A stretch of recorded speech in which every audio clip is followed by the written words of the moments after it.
Hello, everyone. Welcome to a special episode of Downstage with Bryan and Hayden, because right now this is going to be the last episode. No. Don't worry. We're not canceling out the show now. No, I have personal problems going forward for the next couple of weeks, so we probably won't be back until the second week of April. Just on the safe side, because next week I'm getting a CAT scan, and the following week I have a test I got to do, so it's like it's gonna be a busy couple of weeks, and not only that, it's like I'm my job is probably gonna be doing a couple of things as well, so it's like anyway. Hayden, how was your week? That's all right. He says it very loosely. It was all right.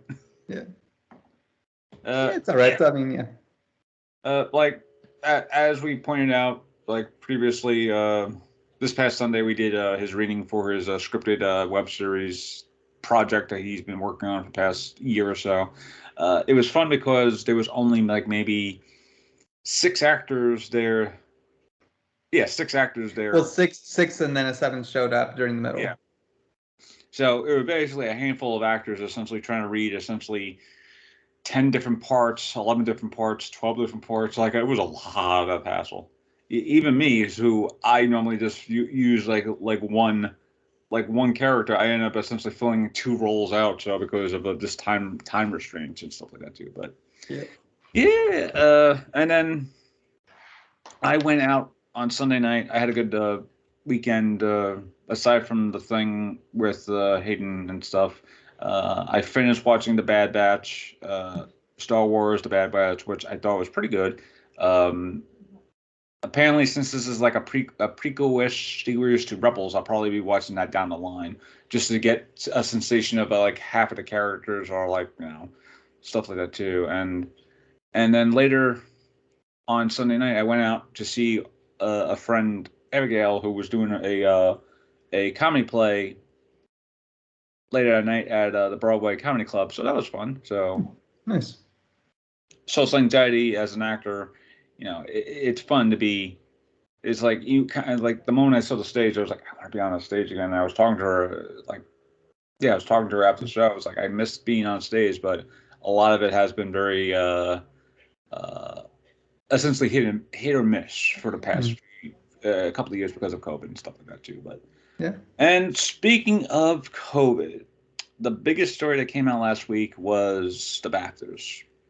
Apparently, the BAFTAs, who the BAFTAs is basically the British equivalent to the Academy Awards here in America. Well, obviously here. Well, anyway, they're basically one of the big top award shows in film and TV.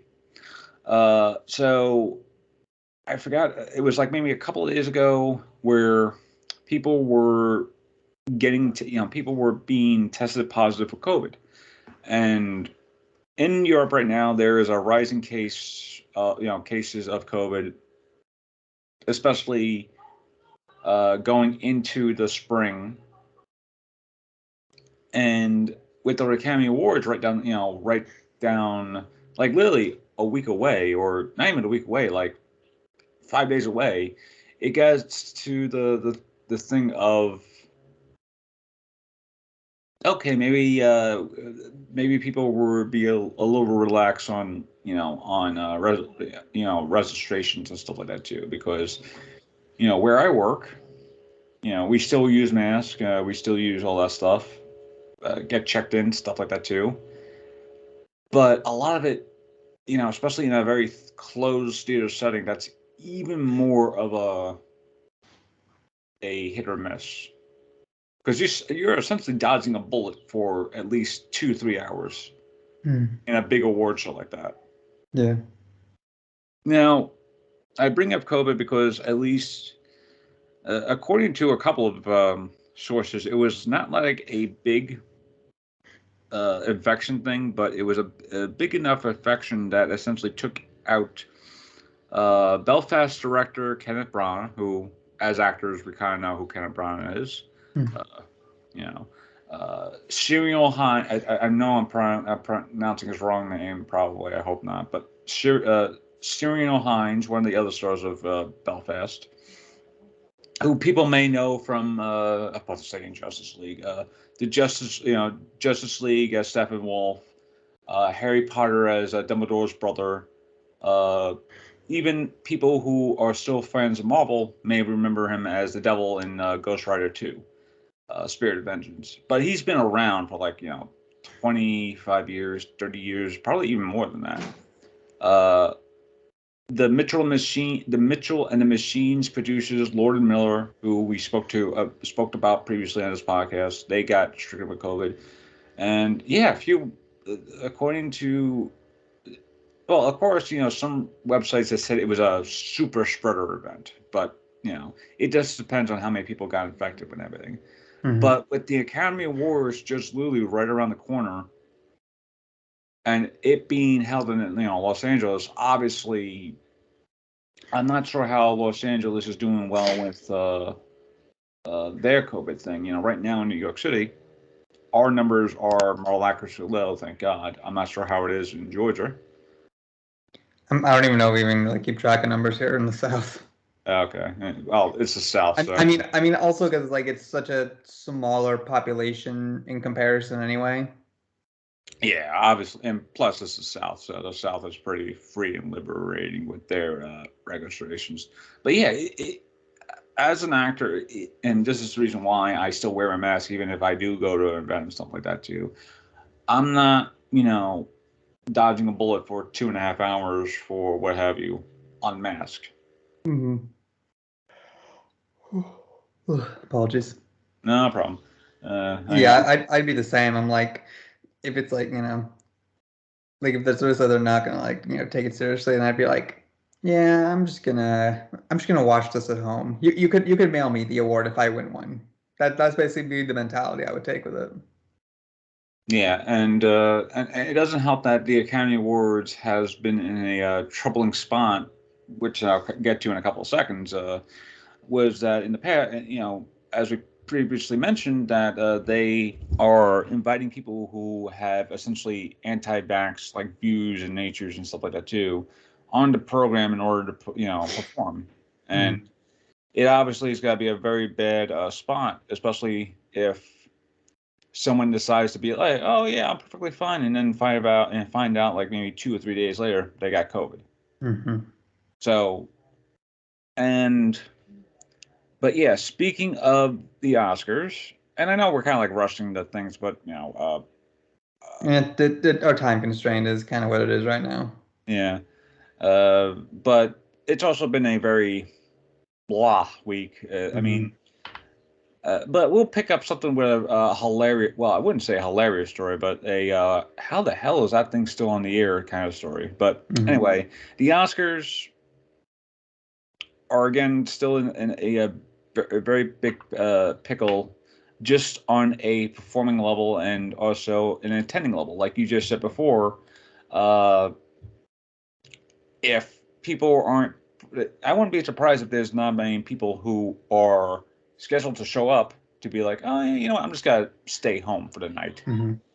And especially if there are more of a what's the term, not advanced age, but more of a the term is more of a liability, or you know what I mean, like an age where you would be more susceptible to. Yeah, susceptible. That's what I'm thinking of. People either that or your just immune system is just very bad, out of whack, and then especially if you had COVID before, and it's now they haven't been oh yeah, it's one, from a fan of the Oscars, I can't wait to see how bad of a cluster F it is, because one, you have essentially two great hosts with Regina Hall.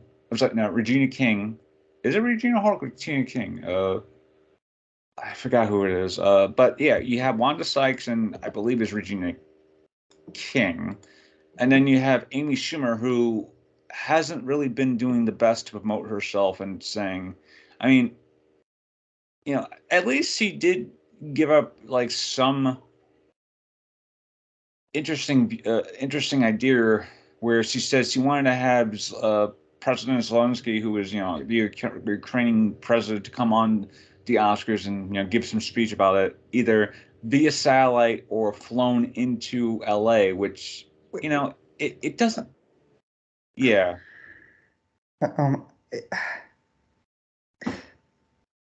Is she stupid or something? I mean, my God, we all have our theories. It's like, girl, not even read the room. Read the world. Just read the world. Just take like 5 minutes and just read the world for a little bit. Yes, and yeah, it's like the dude's. I'm pretty sure the dude's a little bit too busy right now. Yeah, he's a little busy right now. Doesn't have the free time to go speak at some award show for entertainment. Yeah, oh but God. like I said, and it was Regina Hall. Although Regina King had won an Oscar before, so that's probably the reason why I was mixing it up. And the Oscars are known to bring back winners as hosts and stuff like that too. So I was like, and of course they both named Regina, so it's like, but yeah, it definitely gives us off this idea of, even though I'm not going to be watching the Oscars per se, mm-hmm. I am going to be watching the fan feedback, and especially on Twitter. Mm-hmm. But again, the Oscars have been in a very fickle spot. We have the stuff I just mentioned about Amy Schumer, but also although it was what was the term? It was resolved today, but previously, for the past couple of days, Rachel Zegler, who was essentially the breakout star of West Side Story, was not allowed or was not at all invited. Well, technically not invited, I think was the term that was. Yeah, not invited to the Oscars. And now she is going to the Oscars, but for past, say, a couple of days or so, she wasn't, at all on the Oscars invitation list. And you would think that she's 20 years old, breakout star. She did the movie just literally right after high school, and she's working with Spielberg, and then pandemic happens, obviously, and she's this would be her first big award show, and then Oscars roll around and you're not invited. Obviously I would be kind of pissed off, obviously, because it's like, you put in the work for your first big movie, right? And it ends up being a highly successful, highly reviewed, and wins a lot of coveted awards. And one of those coveted awards is best picture, best director, what have you. And then the day of a week before the the event ceremony, you aren't invited. Mm-hmm. It's like you go into it's like you as a playwright. To put this in a theater's perspective, it's like you as a playwright having done a great play, produced a great play. It was on Broadway for say 6 months or so, 7 months, essentially a half of a year going into another year. And when the Tonys roll around, the play gets amazingly, gets all of these nominations, and you aren't invited. Mm-hmm.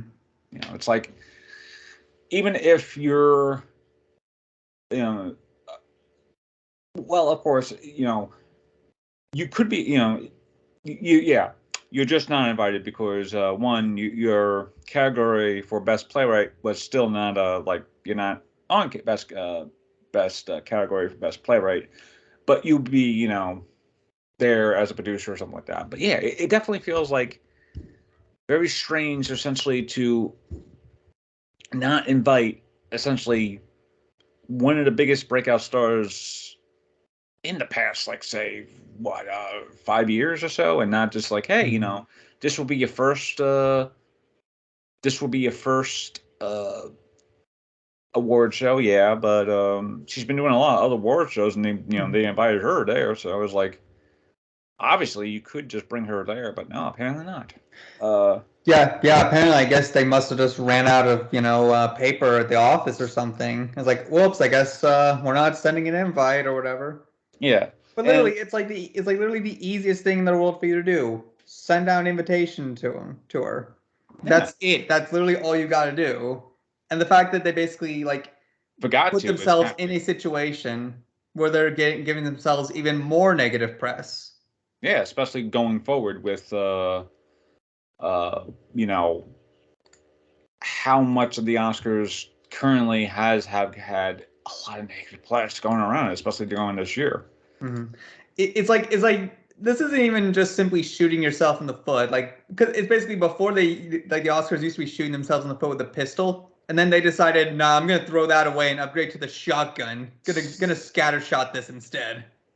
Yeah, it's definitely it's weird because as an actor, who would love not to be? I mean, who would love to go to the Oscars for one night, right? Mm-hmm. Especially as an actor, rub shoulders with all these other famous actors, actresses, producers, directors, other writers, editors, sound designers, production designers. Yeah, just being in this room with so many amazing, talented people who are experts in their craft. Yeah, and then finding out, oh, you're not exactly invited because of either reasons or just like, oh, you're just too young, they don't believe in you or something like that. I don't know. But as of right now, Rachel said that her Oscar invitation is already in the mail. It's already been like hook, line, and sync. But yeah, speaking of West Side Story before, our one of our great directing heroes, Steven Spielberg, has said he is not going to do any other musical anymore. And I could understand why, because one, doing a musical, because right now Steven Spielberg is like in his mid-70s, and he made the film like in his early 70s, and because of COVID and stuff like that too, it must have been like a long period to do post-production, especially especially going forward, and yeah, he definitely was like, obviously, he's at a point of his career where he's like, I don't have to do it on a musical. I probably and of course, Spielberg has done musicals in the past. Hook really wasn't a musical, but it was designed to be a musical. So it has some elements, but yeah, it definitely isn't the full on kind of like musical movie as like a lot of others are. And that random cameo by Phil Collins for some reason. Anyway, hey, why not? I want to think that was probably a situation of he just showed up one day on set and they're like, yeah, okay, just throw him in. Why not? Yeah, you're visiting him. Might as well. Hey, Phil, you want to play a cop? All right. I love how it's just so blasé. I'm like, hey, you want to play a cop? Yeah, all right. But yeah, it's like, but Spielberg has done musical things in the past, obviously, but to direct a full-blown musical, especially from a Broadway production like West Side Story, that's even more of a difficult thing to do because you got separated from both the production, from stage production to a film production, and they already did the film production years ago with the 1960s version. So it's obviously, how do you differentiate all that stuff? And if Spielberg decided to do a musical, would it be a original musical, right? Or would it be another musical that's like, another production that's like kind of like already known to be a musical? Yeah, I think Spielberg would go with something that's already a known, established musical, if I had to make a guess. Yeah, like not like saying he'll do like a directing of like the big screen version of Hamilton, but he'd probably do like a direct like another West Side Story thing that's like something that would probably be like not My Girl, Funny Girl. Like yeah, he would probably do something like Funny Girl or something like even more like. Honestly, he probably would have done a great version of Chicago if he did it like 20 years ago. Yeah, I could see that. Yeah, and nothing against the movie Chicago. Same with Cabaret, but I mean, same with Cabaret. I could easily see Spielberg doing Cabaret, but nothing against the movie Chicago. But Spielberg with Chicago would have been amazing, especially Mm-hmm. given his flair for cinematic views and whatnot. But Mm-hmm. yeah, Spielberg said he doesn't want to do it anymore because he's just citing either. I think he just doesn't want to do it because. Whoops! And now, hang Tech on. problems. Yeah, I'm having a little tech problems here. My stupid mouse is Mm. I have a mouse that tends to be it will tend to essentially go stuck, and then I had to essentially minimize my screen and then minimize it. Hmm. But he is doing another musical adaptation with The Color Purple, but he's like co-producing it. So he's obviously Yeah, not. so he's not fully directing it like with this one.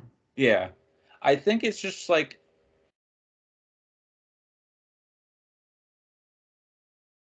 Yeah, he just like I He's think. one of those things too, where it's like you're taking a musical because musicals generally are made for a stage format, where it's Yeah, like you only need that, like you don't need to focus on all the different kind of camera angles to catch everything. You just focus on like the fact that like everyone's gonna see it from where they're sitting on, in the theater. So that, and then you're just kind of focusing on doing a, run through performance that kind of, like, a full thing, because that's yeah, when you're doing the but show, you're doing the thing fully through. Whereas like you can do that to a degree with with the film set, but there's gonna be more limitations with that though. yeah, but Because all it takes is one camera guy accidentally like tripping over something, oh yeah. and then you have to restart the whole thing. Uh, but Spielberg actually gave his reasons, like kind of like in a more realistic way, which was that it took him forever to get Sondheim's permission and rights just to get, Mm, West Side Story. that makes And sense. according to Spielberg, he recalled being trapped with a famed Broadway lyricist dog sniffing at his crotch while being afraid to push him away, as I didn't want him to offend him. So you could imagine like Steven Spielberg wanting to do a movie like West Side Story, get his permission, and then suddenly his dogs are just like kind of like head first right into your crotch, just trying to like you just don't want to like offend him by just like pushing away. So you just Mm, like I can just imagine like you're in this meeting with this famous producer, and suddenly it's like, oh, you know, you're like the dog just starts like sleeping right in front of your leg, and it's like you don't want to move your leg without waking up the dog, and it might actually do the thing. mhm. Like the same thing Yeah, with you, like the same thing with Sophie's. Like every so yeah. often, you don't want to like mess up with everything and have your cat like move out of the way. Exactly. It's like when I'm just sitting around in a chair, and then there's like literally this one day where I'm like, okay, I'm gonna hop off this chair to go use the restroom, and as soon as I move my laptop off of my lap, Sophie literally then, without a second's hesitation, jumps into my lap immediately, and I'm like, well, guess I'm just gonna sit here for a while. Guess I'll wait to use the restroom. Yes, but I can understand why Spielberg essentially said, "Hey, I don't want to do a non-musical because it took me a while just to get the rights to West Side Story," Hmm. and of course, Sondheim, who, oh, by the way, today's Stephen Sondheim's birthday, so happy birthday, Mr. Sondheim, wherever Happy you are. birthday to you, Sondheim. And uh, and yeah, I would imagine just like trying to do a production like West Side Story and probably taking years just to get that thing done because Hmm. Spielberg, he isn't like a perfectionist, but he is a director who likes to have a lot of projects like on hand and stuff like that Hmm. too. So it takes him a while for everything to be perfect and stuff like that too, especially if it's going to be like an adaptation. Oh yeah. But yeah, of course, and don't think that Spielberg isn't retiring. Of course not. He probably has more than a few films left in his Hmm. tank. Like Yeah, this because show, yeah, after all, he's going to be directing a very interesting movie, isn't he? yes. Wait, what interesting movie? Well, the one you were telling me about Oh before. yes,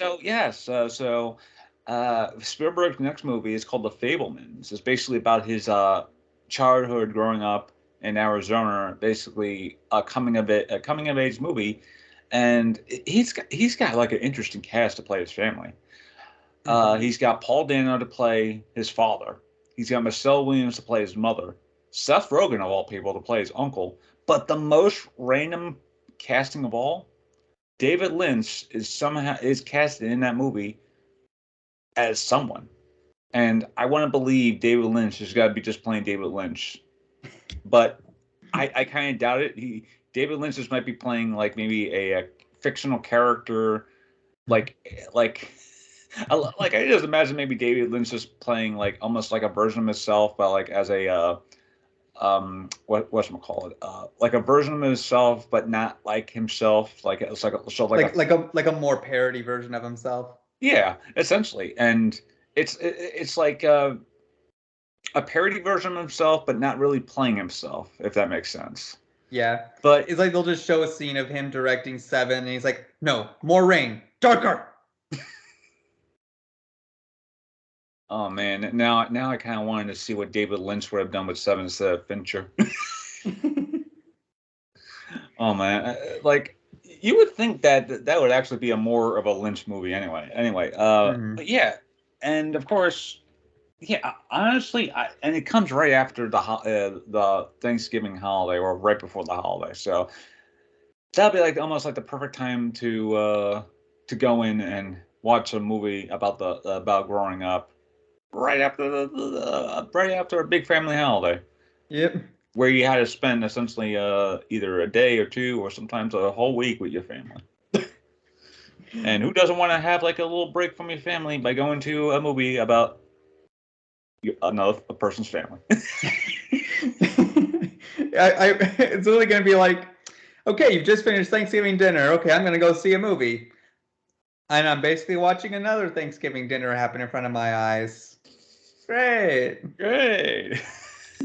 So it's like I can just imagine like people who are just so kind of like not stressed out but burned out over Thanksgiving. Just you know what, I'm gonna go to the movies that weekend. I don't care what's of course people care about what's happening. Obviously what's being released around the time. But if the choice is between and I'm looking, of course, is like Wakanda Forever and Creed 3 and Wakanda Forever are gonna be the same sort of like release date. Like right now, Creed 3 is being released on the same day as The Fabelmans, but I just imagine it's like going to the movies, finding out Creed 3 is sold out, Wakanda Forever is sold out, and then you go, oh, Spielberg, okay, he's got to be very whimsical or something like that. Go in. Also with the title like The Fabelman. Yeah. And then you go in not expecting it being like kind of like almost like a Spielberg kind of like whimsical thing, and then finding out, oh, it's a family movie about his family. And I wanted to get away from my family, and here I am watching another person's family. It's just like, yeah, it's also like those are the type of things that just like make me hilarious. That's hilarious to me because and of course there are people who are very strung out during the holidays and they need to go and have something fun to watch. But yeah, so yeah, that it's odd how essentially one thing about COVID and BAFTA kind of like leads to a thing about the Oscars and leading to another thing about the Oscars and leading to another thing about the Oscars being that, Steven Spielberg, again, to wrap this all up, Steven Spielberg is one of the directors nominated for Best Director. And it kind of like makes more, and it kind of sense to close out the thing about the Oscars and stuff like that too around the award season with Spielberg of all people. All right. Yeah, this whole thing could be summed up with, wow, nice segue. Yes. And speaking of segues, speaking of subways, Raid Shadow Legends. Buy a Ridge Wallet. No, we're not sponsored by Raid Shadow Legends. Or yet. Ridge Wallet. Yet. But yeah, but good on Stevens to know it's like, hey, I know my limits, and good on the Academy to actually invite Rachel to the Oscars because again, it's her first movie, and her first movie ended up being a very successful, very reviewed thing, even though her co-star, who will remain nameless, has been a very shady individual, but it's And yeah, and then going right like this award season has been like the most weirdest one of all, even last year and the previous one before it, with when COVID decided to start, coming into the thing. When COVID decided, I'm taking the spotlight now. Yeah. Twice. I mean, for the third time in a row this year. But yeah. So I do have some trailer news. Apparently, the trailer for Avatar 2 is going to be premiered with Doctor Strange and the Multiverse of Madness. Nice. And as of right now, obviously before, and this has been on like our notes for the past couple of months, I think, that Avatar 2 and Aquaman 2 were originally going to go head to head, but now it's going to be Avatar 2 and Shazam 2. And they're the movies that are going to be going head to head on essentially on the same day. So it's obviously who's going to blink first, Disney or Warner Bros. But it's interesting to know that instead of, because it's just interesting to know is like how much they're already buying, not only the hype for Avatar 2, they're premiering the trailer to Avatar 2 with one of their most highly anticipated, I'd say. Yeah, anticipated movies of the year, and that being essentially a Marvel movie. Yeah, like that's like brilliant, like marketing strategy right there. Yeah, I mean it's like the same thing where it's just like, but the weird thing, and someone actually pointed it out. I forgot it was either on Twitter or Facebook or something like that. The Marvel Cinematic Universe has gone on for like 20 movies already, TV shows, video games, what have you, and Avatar has only done one movie, and the MCU has essentially outlasted that by just essentially 20 plus movies or whatever. And now the Avatar series that James Cameron has been trying to do for the past, decade or so has like come to fruition. So yeah, I'm not really a fan of the Avatar like film universe that he's been doing, because I understand he does it like, visually it looks pretty. I mean, that I think that's the thing that makes that movie a standout. I don't think it's actually its storytelling. It's the fact that like all of that visual, like, CGI special effects Marvel that went into making it look the way it does. And that's, I think, why it's always stayed in people's memories, especially like when I watch a channel like Corridor Crew, and they're reacting when they do their like VFX reacts artist to VFX shots in movies and TV shows and such. And there's always like this insane amount of like you can see the respect and how impressed they are with the Avatar when they show clips from it. Yeah. But again, that's really the only thing that has made that movie stand out. Like, it isn't the story itself, like, because there are already a billion stories like it anyway, essentially. Well, just with a slightly different kind of twist to it. Well, another thing that there is another thing that kind of like has made it memorable, which is essentially a USB sex scene, but I'm not sure how that's still possible. So a USB sex scene. Yeah, apparently in order to consummate their relationship in the movie, they had like Jake and his girlfriend had to use their hair to like ingest into some tree or something like that, and I'm just like, yeah, I'm like, even for this was a Demolition Man. They did something like that in Demolition Man. Oh my God, you're right. Yeah, like that I think it was like that helmet thing they put on to kind of like simulate sex. Yes. So not only is James Cameron trying to give off a pro environmental message, but he's also ripping off Demolition Man. Jim Cameron, that sly bastard.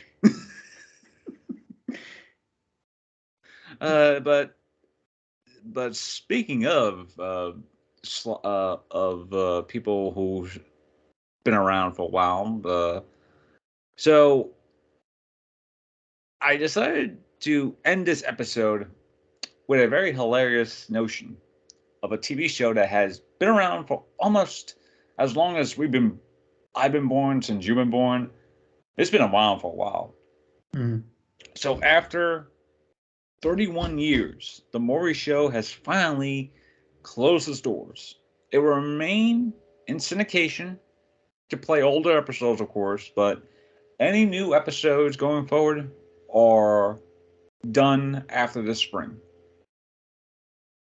First off, to know that Maury Povich is in his 70s, or at least close to 80, is amazing. Because one, Maury has been like that show you watched when you were sick or something, or playing sick, I should say. And this, like the same thing with Jerry Springer, where it's just like, it's in the morning, you know, you're kind of like in bed, you're watching TV. Oh, there's some, you know, girls fighting over some man, or there's this guy who said he's not the father and finds out he is the father. You know, classic television. And or some woman saying that, you know, that's not my child or something like that, and then finding out it is her child. So, but yeah, it's obviously Maury has been like one of those mainstays in like daytime television that essentially hasn't been around for a while, because when you think of daytime television, you think of like, you know, shows like that, obviously soap operas too, but mostly talk shows, because that's where people mostly watch. You know, it's like it's talk show. You think like, you know, Ellen, The View, stuff like that.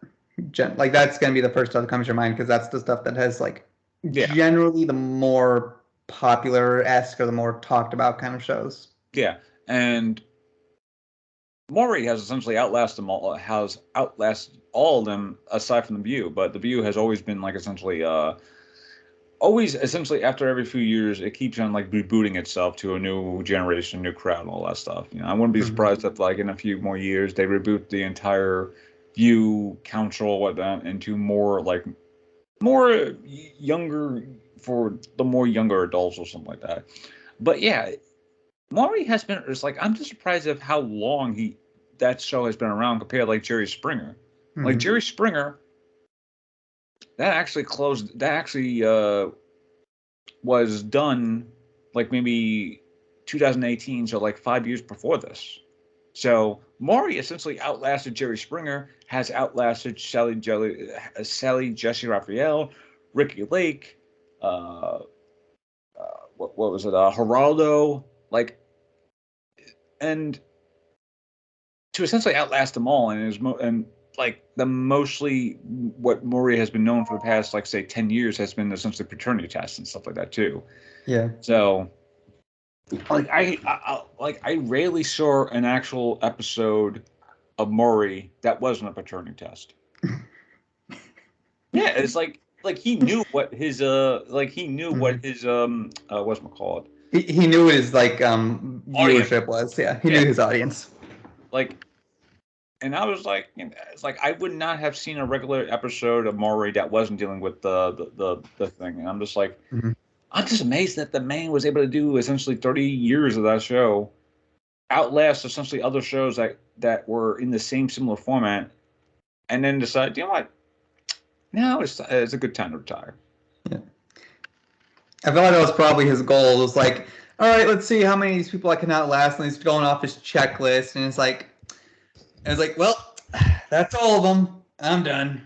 Yeah, and it kind of like, and it's sort of like what we were talking about, and what you were telling me the other day was essentially, when it comes to daytime television, aside from soap operas, obviously, there's really no one else that could go around, because, you know, morning television going into daytime, you know, afternoon, like there's more stuff in the daytime, I mean, in the afternoon than it is in the morning. Like in the morning, like there's a few, you know, there's obviously a few episodes, you know, a few people going around, but the people that you think would probably be around for that would essentially surpass everyone else, yeah, they're going off soon, and I'm just kind of like surprised to essentially what I'm trying to say is that yeah, it's that the TV shows of old that we kind of like gotten used to, like the Maurys, the Jerrys, the Sallys, the Oprahs, the Ricky Lakes, the Geraldos, they're all gone, and they don't have those type of shows anymore. Those like outlandish shows where it's like, oh, like Oprah having like her book, like book of the month club or book of the month thing, and then everyone finding out, oh, by the way, there's a taped copy of that book underneath your seat. And it actually reminded me of something, and it actually reminded me of a couple of great segments from Arsenio Hall, who is like a late night, who used to do late night television, but that's a different story.